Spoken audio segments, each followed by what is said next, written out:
Hey guys, welcome back to the channel. This is how to install vidIQ Chrome extension.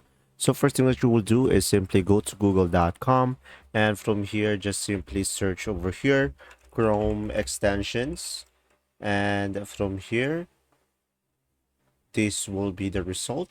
And you can just simply click on over here extensions Chrome web store. So click on here, and now this will be the homepage of the Chrome web store.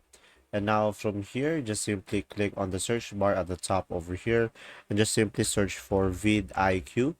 Just simply enter. And now from here, you should be able to see here the vidIQ vision for YouTube.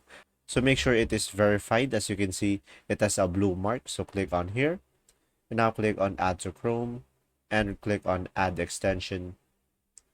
And from there, you should be able to add it. And from here, guys, you have to sign up with your Google account. So guys, I recommend signing up with the YouTube channel that you have. So just simply sign in into your account. And after that, once you have signed in, as you can see, you should be able to successfully have the vidIQ installed.